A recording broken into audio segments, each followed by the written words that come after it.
Ela é a nova presidente da Microsoft no Brasil, uma das 3 empresas mais valiosas do mundo. Nós vamos conversar nesta edição do Show Business com Priscila Larran.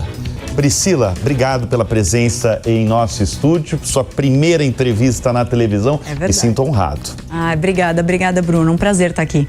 Priscila, você desde janeiro, como eu falei, é a líder no país de uma gigante de tecnologia.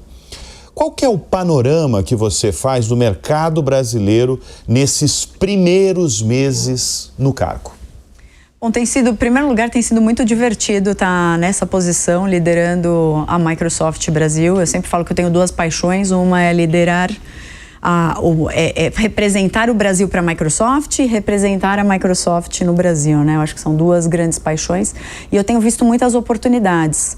Então, a gente trabalhando aí bem perto dos nossos clientes, a gente tem visto um interesse grande em entender melhor como a inteligência artificial pode ajudar a mudar os negócios, né? Não só na parte de eficiência, produtividade, mas de inovação, de mudar o engajamento com os clientes. Então, acho que tem um desejo dos clientes terem cada vez mais personalização. Essa hiperpersonalização, obviamente, pode ser empoderada por inteligência artificial. Então, acho que esses primeiros 6 meses têm sido interessantes para ver o quanto atraente é o tema, o quanto ele pode realmente transformar os negócios, né, dos nossos clientes. E eu acho que tem um aspecto de competitividade do Brasil também que me encanta. Talvez a inteligência artificial seja aquele ponto de inflexão, de entrada, onde a gente pode fazer o nosso país mais competitivo. E acho que representar uma empresa tão grande de tecnologia como a Microsoft me dá muita alegria nisso. Bom, você está falando de investimento, de oportunidades e tem uma notícia que é uma notícia de setembro do ano passado, porque o CEO global da Microsoft, o Satya Nadella, esteve no Brasil e anunciou um investimento de 14 bilhões e 700 milhões de reais no país, muito focado em infraestrutura de nuvem e, claro, inteligência artificial. Eu estou diante da presidente da Microsoft e eu gostaria que você falasse para a nossa audiência o uso desse dinheiro, desses 14, quase 15 bilhões de reais, ele já está sendo usado e ele está sendo usado para quê? Já está sendo usado, sim. A gente anunciou, são 14,7 bilhões de reais em infraestrutura de nuvem e inteligência artificial. Então, a gente está construindo novos data centers aqui no Brasil. Então, nossa ideia é que a gente consiga empoderar outras empresas, né, os nossos grandes clientes, mas também as pequenas e médias empresas e as startups, a realmente desenvolverem novos serviços com inteligência artificial, né, empoderados pela nuvem. Então, esse investimento realmente é olhando para a oportunidade que tem o Brasil, né? E acho muito, muito bom, porque no final das contas a gente é um país com uma matriz de energia limpa, com excedente de energia, e ter um data center aqui, poder servir os clientes de dentro do Brasil é obviamente um compromisso da Microsoft. Então, quando o Satya veio em setembro, ele anunciou esse investimento, que eu acho que é muito importante para habilitar, né, as empresas, e também anunciou um investimento em capacitação. Em capacitação, que eu acho louvável, acho notável, porque é legal você falar isso, porque ele anunciou, né, o Satya Nadella, um investimento de capacitar aí 5 milhões de brasileiros em inteligência artificial. É focado em inteligência artificial. Tecnologia, na verdade. Em tecnologia, tá. Bom, esse anúncio foi há poucos meses, né? Em setembro. Teve uma adesão? Os brasileiros estão interessados em saber de tecnologia e AI? De novo, eu como brasileira, né? Então, fico muito orgulhosa, porque às vezes a gente fala, o brasileiro não está interessado em estudar. E a gente, o Conecta AI, né, que é Connect AI, mas a gente está chamando, obviamente, com a nossa brasilidade de Conecta AI. Ele é um programa que tem uma parceria da Microsoft com 42 instituições governamentais e não governamentais, né? Incluindo a Escola do Trabalhador 4.0, o SESI, Senai, Unicef, tem várias entidades. E tem uma plataforma online desses treinamentos, né? Então você tem desde letramento em IA, mas você tem cursos de cibersegurança, por isso que eu disse que é tecnologia no final, porque tem diversas trilhas, são 130 trilhas. Então, o brasileiro é muito early adopter de tecnologia e gosta muito de tecnologia. Então, em setembro do ano passado, a gente falou, nos próximos 3 anos a gente quer treinar, né, dar acesso a esses treinamentos para 5 milhões de brasileiros. Hoje, a gente já tem 3,9 milhões de brasileiros, 3,9 milhões de brasileiros que já passaram por algum tipo de treinamento, já tiveram alguma conexão com essas trilhas que a gente tem no Conecta Aí. Então, eu vejo isso com muito otimismo, né? Eu acho que a gente tem que ser otimista com a inteligência artificial e olhar como é que isso vira uma vertente de competitividade para o mercado brasileiro. É óbvio que se a gente não conseguir capacitar a população, vão ter trabalhos que deixam de existir, outros são criados e a gente teria um problema. Mas quando eu vejo esses programas acontecendo e a atratividade, me dá bastante esperança de que a gente pode estar num caminho certo de aumentar a competitividade do Brasil. Esse programa, o público é variado. Você tem desde o jovem que sai da faculdade ou está na faculdade, até aquele profissional mais velho, com muita experiência, que quer aprender ou que quer mudar de profissão ou quer realmente aprender essa nova tecnologia AI. O público é variado? Variado, é absolutamente inclusivo. Qualquer pessoa, eu posso entrar lá e fazer o meu treinamento. E além desse que está disponível para a população brasileira, obviamente que a gente tem treinamentos específicos para os nossos clientes. Então, a área de treinamento e capacitação é muito importante, inclusive dentro das empresas. E isso também ajuda o Brasil a ser mais competitivo, né? Então, é óbvio quando a gente tem um cliente que implementa a Copilot, que é a nossa interface de inteligência artificial, que acho que vem um outro aspecto muito importante da Microsoft, a gente vê a inteligência artificial como um ampliador da capacidade humana, nunca substituir a capacidade humana, mas ampliar a capacidade humana. Então, a gente também tem investimentos dentro dos nossos clientes, o que ajuda a realmente fazer essa melhoria ou este caminho da força de trabalho do futuro. Você tocou num ponto-chave, num ponto de substituição que muita gente, sobretudo nos últimos 2 anos, né, quando a AI generativa virou popular, e eu acredito, inclusive, Priscila, acompanhando como jornalista de negócios, eu acredito que vocês foram os responsáveis por popularizar no mundo a inteligência artificial quando vocês anunciaram aquele investimento de $10 bilhões na OpenAI, a dona do ChatGPT. Quando vocês fizeram esse anúncio, o mundo inteiro ficou interessado em saber o que é essa inteligência artificial generativa. E um dos interesses, eu imagino, que eu até chamo aqui de conversa de boteco, que todo mundo fala sobre isso, seja qual for a idade, seja qual for a classe social, eu imagino que esse interesse também é o receio de perda de emprego. E você, como presidente da companhia, você está falando que a ideia nunca foi substituir o profissional humano da máquina. Você, nesses últimos 2 anos, acompanhando esse frenesi, essa corrida de ouro da inteligência artificial, você segue achando que não vai ter substituição ou que terão novas profissões? Eu continuo achando que não vai ter a substituição. Talvez você tenha a substituição de determinadas carreiras ou de determinadas funções com o uso de inteligência artificial. E aí eu posso te falar um pouco mais sobre agentes autônomos, que eu acho que ajuda a explicar isso. Mas eu acho que a gente queria um mundo de humanos para humanos, né? Não faria nenhum sentido a gente acreditar que é o final dos tempos e que a máquina vai dominar tudo. Você não acredita nisso? Não acredito nisso. É importante você falar. Eu não acredito nisso. Pelo papel e a Microsoft não acredita nisso, que é não mais do que acredita, eu. Não acredita. Satya Nadella não acredita nisso. Acredita que é um ampliador da capacidade humana. E se a gente olhar alguns, vamos tentar usar assim, talvez o bom senso, né? Só para a gente pensar em alguns aspectos. A gente tem uma pesquisa que a gente faz todos os anos que chama Work Trend Index. E essa pesquisa mostra que no Brasil, 72% dos brasileiros que trabalham, eles estão ou cansados, ou exaustos, ou sem energia para fazer as tarefas repetitivas que eles têm no dia a dia.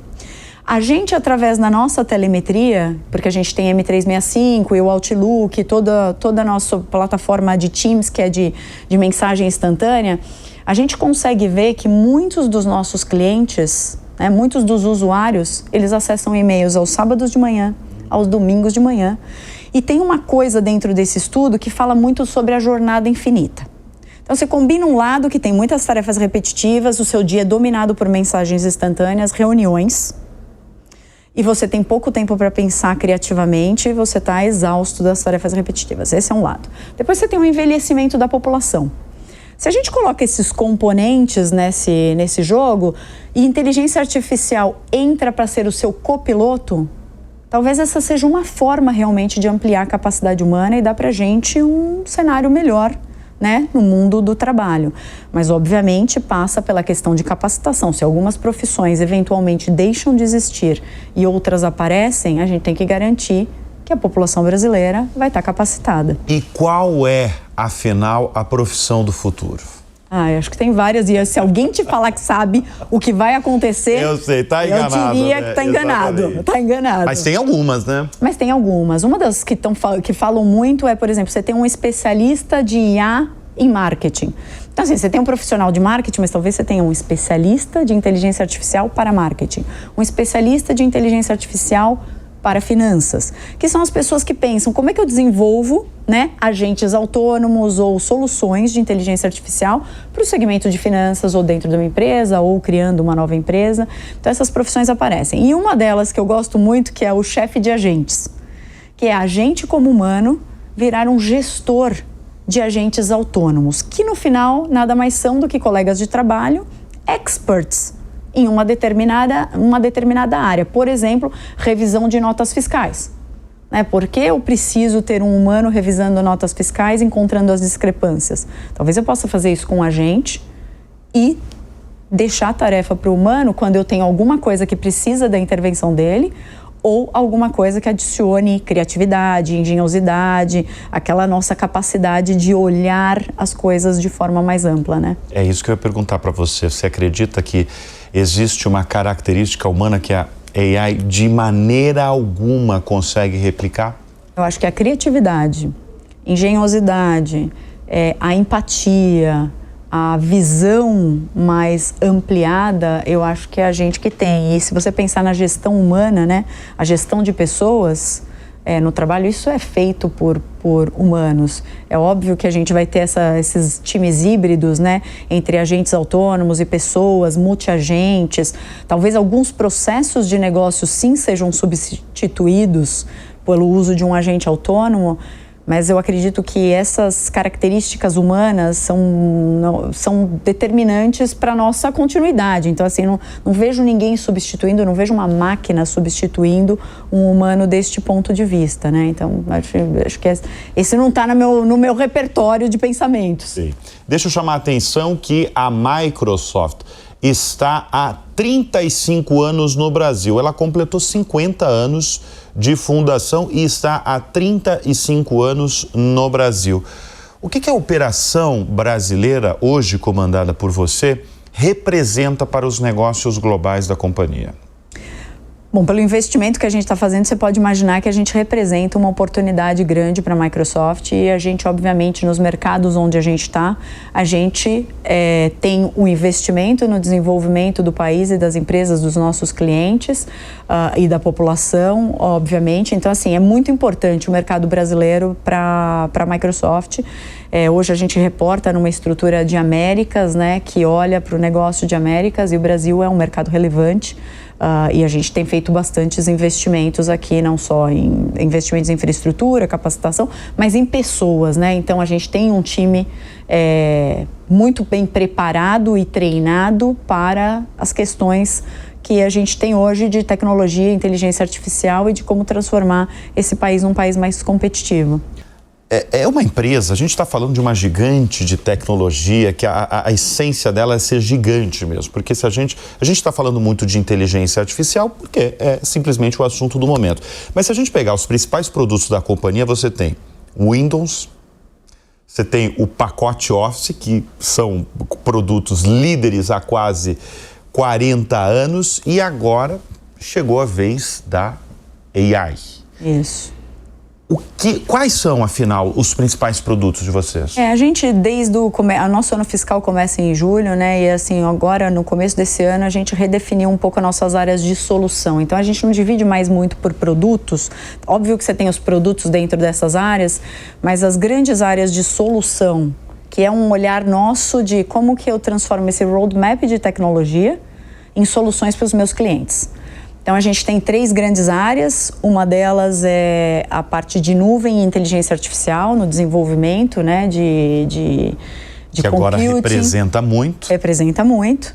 Depois, uma outra área que a gente chama de AI Business Solutions, que são as soluções como o M365, que é o Office, como o Teams, como que é ele pensando à luz de AI, né? Porque a gente acabou colocando inteligência artificial em todo o nosso portfólio de produtos. Então, dentro dessa área de inteligência artificial, ou soluções de negócio, a gente tem tudo que é produtividade pessoal dentro das empresas e tudo que é reformulação de processos de negócio, onde entra a nossa plataforma de Dynamics, por exemplo.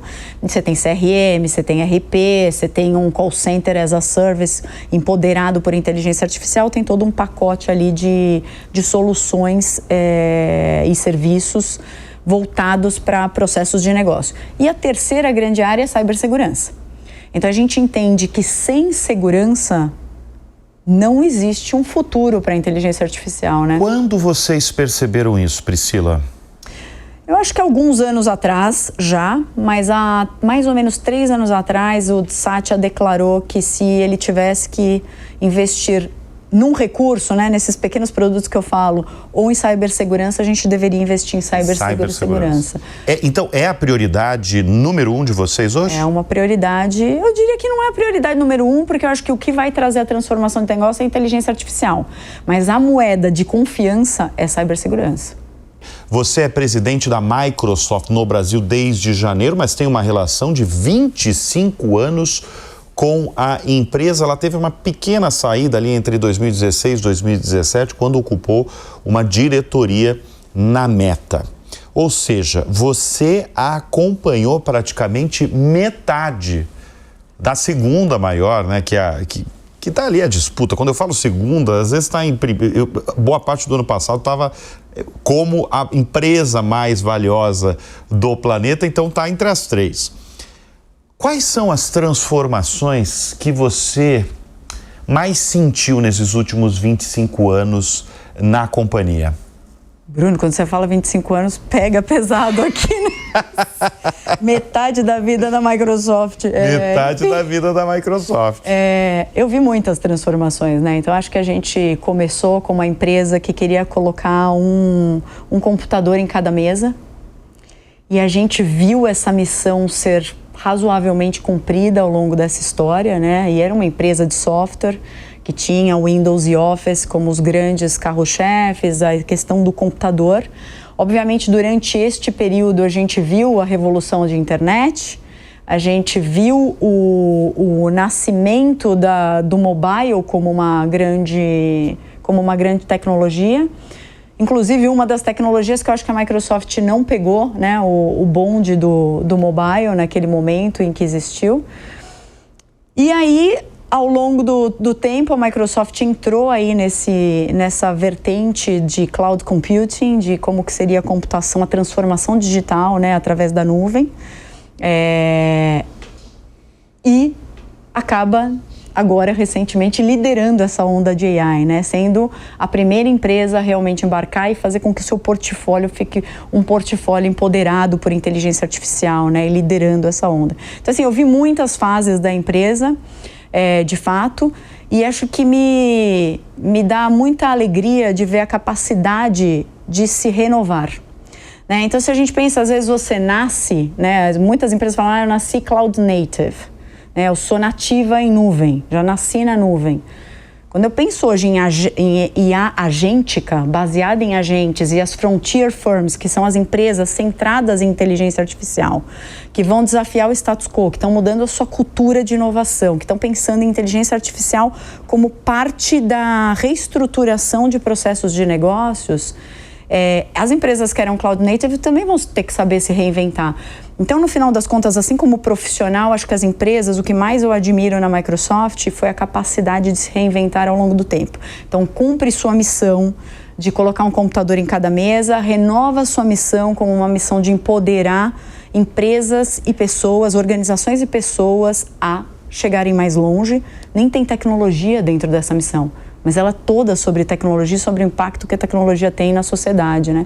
Então, acho que a capacidade de se reinventar, continuar a aprender. E aí, acho que você falou do Satya Nadella, eu sou grande admiradora dele, mas eu acho que na entrada dele, um dos pontos muito importantes que ele mudou na Microsoft é que a gente deveria ser uma cultura do aprendizado. É isso que eu ia perguntar, porque uma empresa do tamanho, do porte de vocês, certamente tem uma cultura muito clara para os profissionais, né?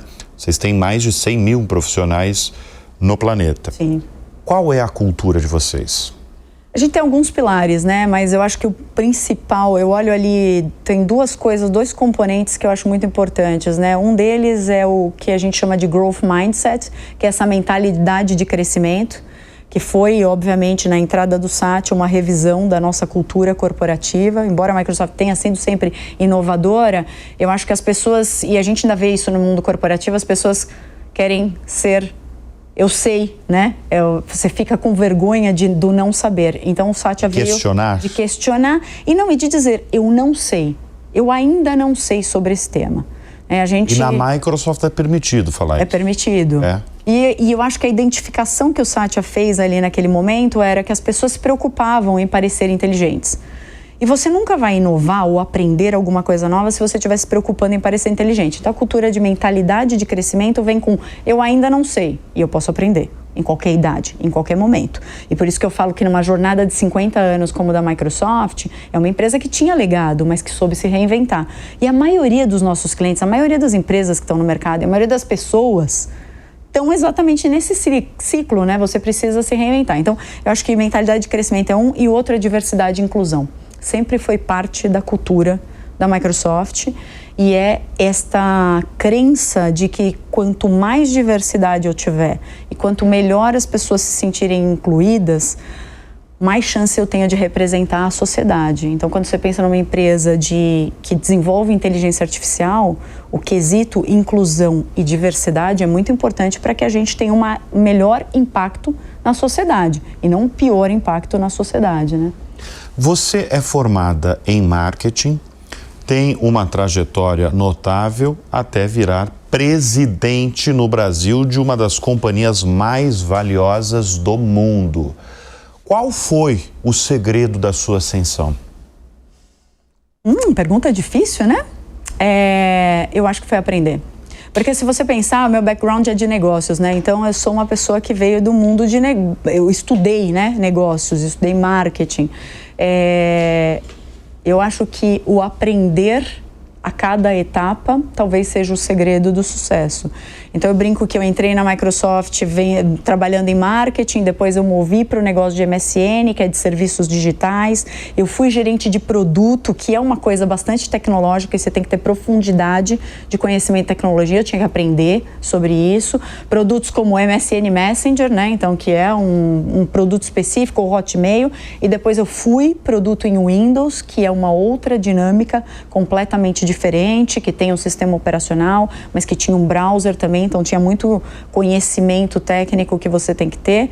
Depois eu fui na área mais comercial, né? Então tinha um pedaço lá de marketing no começo, depois produto, depois a área comercial, que é uma boa parte da minha carreira, olhando não só para a indústria B2B, mas para a indústria B2C. Então eu trabalhei na Argentina, lançando Xbox na Argentina. Então a parte de games é uma coisa que eu tive que aprender. Eu não sou uma gamer, mas eu tinha que entender como funciona, como esse consumidor pensa, o que é o produto, o que é inovação, como eu crio um novo modelo de negócio que não seja só um modelo de hardware, mas que seja um modelo de serviços, né? Que acabou virando, a gente brincava que o Game Pass era o Netflix dos games, né? Você tem todos os games lá e obviamente você tem a venda dos grandes blockbusters, né? De games no começo, mas depois eles entram naquele pacote de subscrição. E aí, nuvem, né? Há 7 anos atrás, quando eu voltei para a Microsoft, eu queria muito sentar na cadeira que eu estou hoje e eu sabia que eu tinha que aprender muito de nuvem. Então, esse era parte do meu aprendizado. Tinha que aprender de nuvem, tinha que entender de ecossistema, na verdade, de negócios, como que um integrador, como que uma consultoria, enfim, como que a gente fazia essa gestão. E aí, fui trabalhar nos Estados Unidos, fui trabalhar com as empresas de desenvolvimento de software, como uma Dynatrace, Red Hat e outras tantas, vendendo efetivamente nuvem, ajudando eles a vender melhor as soluções deles e transformadas por inteligência artificial. Então, no final das contas, eu acho que o segredo do sucesso é aprender e ser intencional na sua jornada. Pergunta clássica aqui do show business: quem são as suas referências na vida e no mundo dos negócios? Na vida e no mundo dos negócios. Eu acho que na vida, obviamente, meu pai e minha mãe são muito referências para mim. Eu fiz escola pública, então eu venho de uma... Durante? E entrei numa faculdade paga, né? Como a história da vida de quem faz escola pública não consegue entrar, às vezes, numa faculdade pública. A sua vida inteira foi na escola pública. Escola pública. Em São Paulo? Em São Paulo, e eu acho que os meus pais me deram os meus valores. Eu venho de uma família de classe média com essa vontade, e eu tinha sempre a ambição de ser uma profissional de uma empresa multinacional e global. Então, eu acho que meus pais me ajudaram muito a encontrar qual era essa forma de fazer isso de forma leve e não de forma pesada, que isso não soasse como um impossível. Então, eu brinco que boa parte do meu sucesso eu acho que foi ignorar o impossível.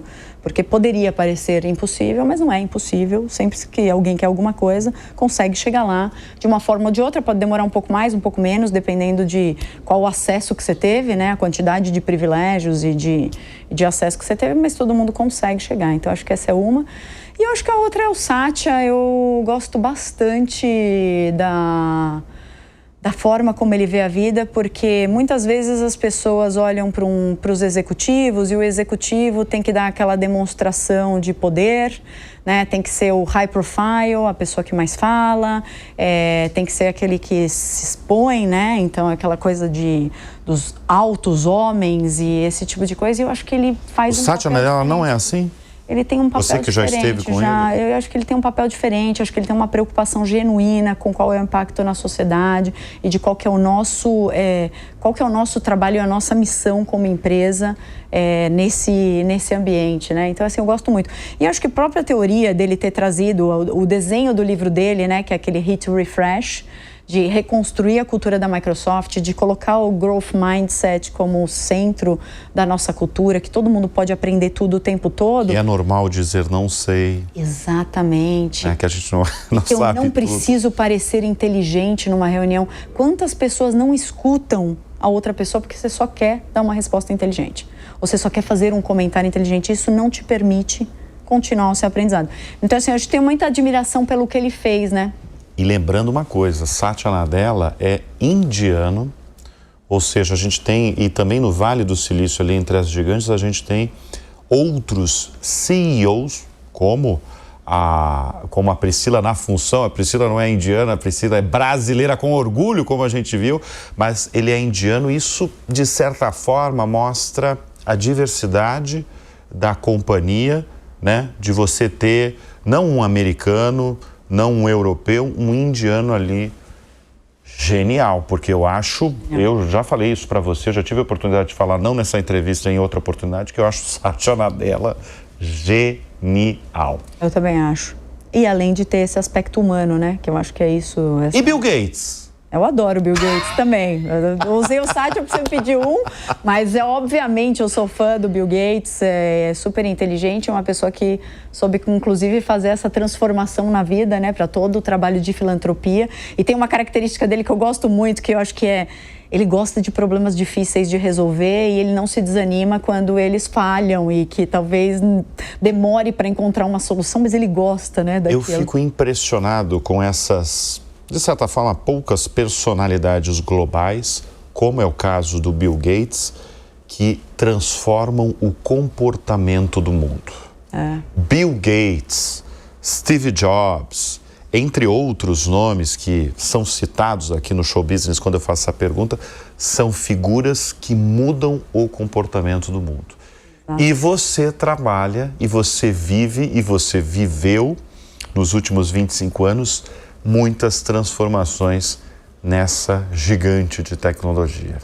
Tem sido muito divertido. E eu gosto de uma frase, tem uma pessoa que foi meu mentor agora recentemente, ele sempre fala que as empresas são uma soma de CPFs, né? E eu acho que é isso. O Bill Gates, o Satya, fico muito orgulhosa dos CPFs, né? CPFs, né? Eles não têm, porque é outra coisa, mas é os CPFs dessa companhia. E dos muitos que a gente tem aqui no Brasil, tá? Sim, muitos exatamente. CPFs muito bem intencionados. E você destacou nessa edição os grandes profissionais brasileiros que nós temos, incluindo muitos engenheiros. A metade é engenheiro, né? Metade é engenheiro, ou está em data center, ou está em engenharia. Sensacional, adorei, Priscila. Eu agradeço mais uma vez a sua presença aqui em nosso estúdio. É a primeira entrevista na televisão da Priscila Laham, a nova presidente da Microsoft no Brasil. Então eu quero te agradecer publicamente pela confiança e por estar aqui com a gente, compartilhando tantas ideias, compartilhando tantos insights e, de certa forma, também revelando os planos da companhia aqui no país. Bruno, obrigada. Foi um prazer estar aqui com toda a audiência. Obrigada mesmo pelo convite. A gente conversou nesta edição com Priscila Laham, presidente da Microsoft no Brasil. O Show Business vai ficando por aqui. Muito obrigado sempre pela sua audiência, pela sua confiança. A gente volta na semana que vem. Até lá. Tchau.